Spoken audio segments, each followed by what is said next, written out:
मीर रज़ा कत्ल केस की बात की जाए तो 28 तारीख को मीर रज़ा लापता हुए। 29 तारीख को उनकी लाश मिली गुलिस्तान जौहर ब्लॉक 3 के एक ऐसे मुकाम से जो कि इंतहाई सुनसान मुकाम है और नर्सरी के अकब में जो है वो इनकी लाश मिली थी। ताहम लाश मिलने के बाद रेस्क्यू टीम ने लाश को मुंतकिल किया जिला अस्पताल, जहाँ पर MLO की जानिब से इब्तदाई रिपोर्ट बनाई गई और उसके बाद इनकी तदफीन कर दी गई। इब्तदाई तौर के ऊपर जो तहकीकाती कमेटी बनाई गई थी उसकी जानिब से मुबैना तौर के ऊपर ये दावा किया जा रहा था कि मीर रज़ा जो हैं उन्होंने ख़ुदकुशी की है। ताहम इस मामले के ऊपर मीर रज़ा की जो फैमिली है उसने तहफ़्फ़ुज़ात का इज़हार किया और बनाई गई कमेटी के ख़िलाफ़ प्रोटेस्ट किया, जिसके बाद IG सिंध की जानिब से नई कमेटी बनाई गई। जो नई तहकीकाती कमेटी बनाई गई थी ये शुरू में 5 रुकनी कमेटी थी। इसके जो सरबराह हैं वो DIG crime and investigation Aamir Farooqui हैं। ताहम अब ये 5 रुकनी कमेटी जो है वो 9 रुकनी कमेटी के अंदर तब्दील हो चुकी है। केस की जो गुत्थियाँ हैं वो मज़ीद जो है वो उलझती जा रही थी, जिसकी वजह से मुश्किलात का सामना था। लेकिन मुख्तलिफ़ पहलुओं से तहकीकात की गई। जिस गेस्ट हाउस का ज़िक्र हुआ वहाँ पर भी छानबीन की गई। क्राइम सीन यूनिट ने जाए वक़ुआ को अभी तक सील किया हुआ है। वहाँ पर पुलिस एहलकार तैनात हैं जो कि क्राइम सीन की हिफाजत कर रहे हैं। किसी भी शख्स को वहाँ पर जाने की इजाज़त नहीं दी जा रही। क्राइम सीन यूनिट ने तकरीबन 5 से 6 रोज़ लगातार वहाँ पर शवाहिद इकट्ठे किए, मुख्तलिफ़ शवाहिद मिले। लेकिन इस पूरे केस के अंदर एक सबसे अहम चीज़ है, जो गोली का खोल मिला था जाए वक़ुआ से, अभी तक उसकी बैलिस्टिक रिपोर्ट नहीं आई, जिसकी वजह से अभी तक कई सवालात जन्म ले रहे हैं। ये तो पता चल गया है कि वो पिस्टल कौन सी थी, लेकिन अभी तक ये नहीं पता चला कि वो पिस्टल कहीं और इससे कबल यूज़ हुई थी या नहीं हुई। बैलिस्टिक रिपोर्ट की बात की जाए तो वो ये बात बताती है कि जो खोल बरामद हुआ है वो खोल किस पिस्टल का है या किस पिस्टल से मैच करता है। इस पूरे जो मामले के अंदर जो वेपन था वो अभी तक पुलिस को नहीं मिला है, जिसकी वजह से हम ये समझते हैं कि तफ्तीश में जो है वो काफ़ी मुश्किलात का सामना करना पड़ रहा है। उसके बाद जो मुसलसल मीर रज़ा कत्ल के ऊपर उनके अहल खाना और कराची के जो नौजवान हैं उनकी जानिब से एहतजाज किया जा रहा था और किया जा रहा है, जिसके बाद जियो फेंसिंग का फ़ैसला किया गया था। जियो फेंसिंग भी मुकम्मल की गई है और बताया ये जा रहा है कि जियो फेंसिंग में कुछ ऐसे नंबर ट्रेस हुए हैं जिनको शॉर्टलिस्ट किया गया है। तहकीकाती टीम की जानिब से शॉर्टलिस्ट किए गए जो नंबर्स हैं उनका कॉल डाटा रिकॉर्ड, जिसको हम आम ज़बान में CDR कहते हैं, वो निकाली जा रही है। उसके बाद मज़ीद चीज़ें जो है वो सामने आ सकेंगी। तहकीकाती टीम ये बात का दावा करती है कि वो केस हल करने के करीब पहुंच चुकी है, लेकिन यहाँ पर ये सवाल जन्म लेता है कि अभी तक मुलजिम कौन है, मीर रज़ा की लाश वहाँ पर आई कैसे, क्योंकि जिस जगह के ऊपर मीर रज़ा की लाश मिली है वहाँ पर ख़ास कोई खून के ट्रेसेस नहीं मिले। एक गमले के ऊपर ज़रूर खून के ट्रेसेस मिले हैं जो कि मीर रज़ा के खून से मैच भी करते हैं, लेकिन अभी भी कोई हम ये कह सकते हैं कि कोई मुसद्दिका जो है वो हमारे ज़राए ये नहीं बताते कि अभी तक कोई ऐसा शख्स हो जिसके ऊपर पुलिस ने शक ज़ाहिर किया हो। हाँ, ये ज़रूर हुआ है कि मीर रज़ा के वालिदैन ने जिस शख्स के ऊपर शक का इज़हार किया है, तफ्तीशी टीम ने उनको भी शामिल तफ्तीश करने का फ़ैसला किया है। तकरीबन 2 रोज़ कबल मीर रज़ा के जो वालिदैन हैं उनका बयान कलमबंद किया गया।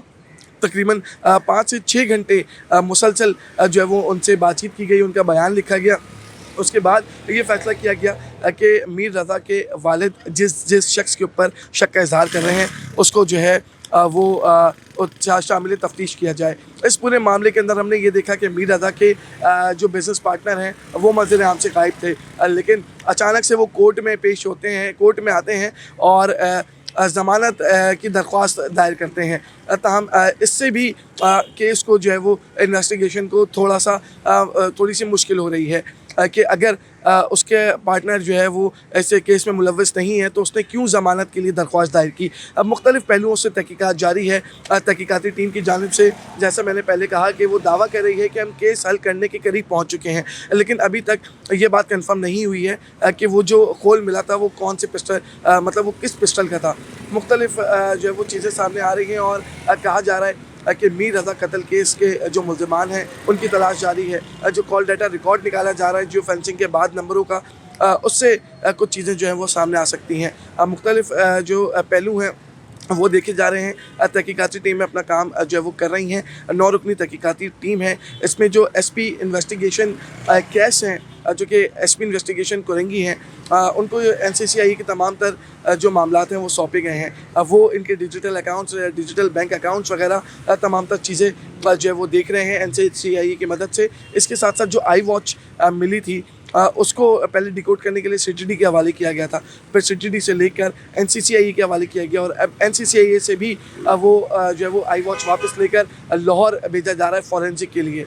तमाम मुख्तलिफ जो चीज़ें हैं वो आहिस्ता आहिस्ता करके सामने आ रही हैं और ये दावा करती दिखाई दे रही है। कराची पुलिस और तफ्तीशी टीम की कोशिश कर रहे हैं कि मुलज़मान तक जो है वो रसाई हासिल की जाए, उस तक पहुँचा जाए। और जो CDR निकाले जा रहे हैं वो बहुत अहम है।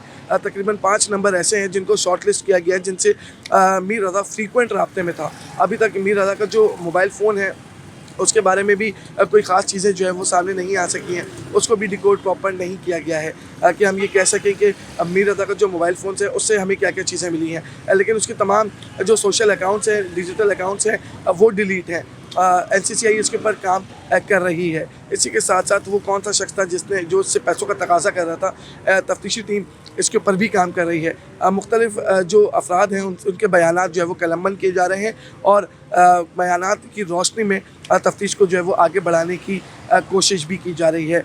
मुख्तलिफ ज़ावियों से ये चीज़ सामने आ रही है कि मीर रज़ा का जो कत्ल है वो कहाँ पर हुआ, वो कैसे हुआ, उसकी लाश को उस मुकाम के ऊपर कब फेंका गया, किसी ने उसको देखा या नहीं देखा।